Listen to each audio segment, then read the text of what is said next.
Hi Aries, welcome to your week ahead tarot with me, Raphael from Reydiant Reality. It's an absolute pleasure to have you. Thank you so much for being here. Thank you so much for joining me. If you haven't already, please don't forget to like, share and hit that subscribe button. If you are already a continued subby, thank you so much for all of your continued support. It truly means the world. With that said, this week I have a new offering for you, and the new offer is the fundamentals of cord cutting, the how, the why, the what and the where.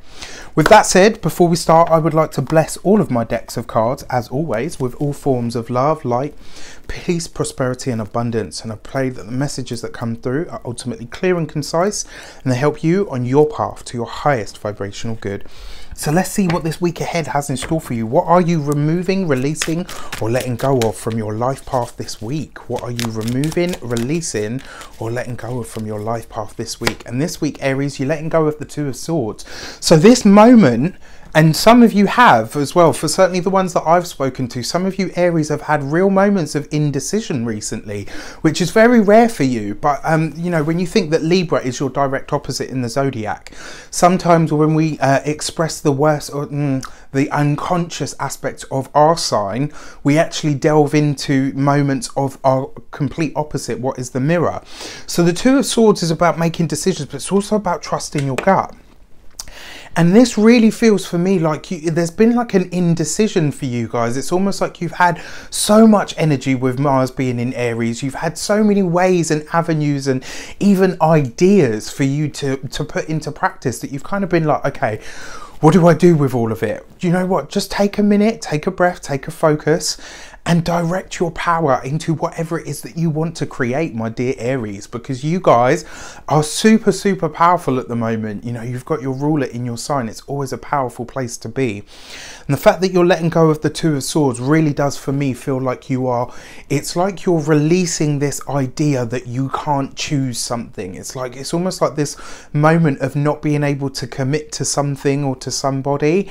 It's passing you by. You're letting that go this week. You're letting go of the indecision, right, which is a buzzword when you think about Libra, which is your direct opposite in the zodiac. So that's why I mentioned that, to give you a little insight. But yeah, the fact that you're letting go of the Two of Swords, it means that you're letting go of indecision this week. You are really getting a very defined and clear idea of what it is that you want and where it is that you are going from here.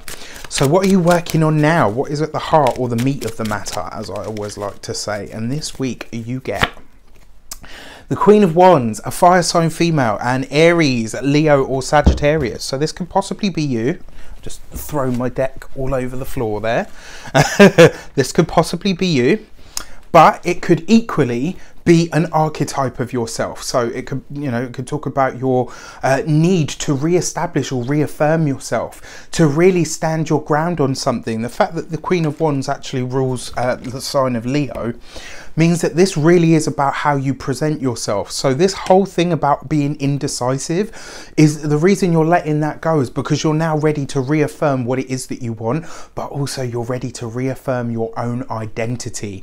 You are ready to re-emerge into, you know, when Mars came out of Pisces, you guys were like, oh gosh, you know what, I'm not entirely sure where I'm at. You're now ready to really rock and roll. And just as Mars is about to leave your sign and go into Taurus, you are now re-establishing and reaffirming your boundaries. But ultimately you are saying, now that I've had this moment of indecision and this moment of not being sure where I was going with something, I remember who I am at the core of myself. I remember what my strengths are, what my gifts are, what my powers are. The Queen of Wands knows herself inside and out. That's how she's able to move with so much sensuality and sexuality and even that air of mystery about her, right? And whether you are male or female is irrelevant. The Queen of Wands is basically saying that this week, Aries, you are reaffirming and redefining who you are to the world, and you are ready to present that to people in a brand new way.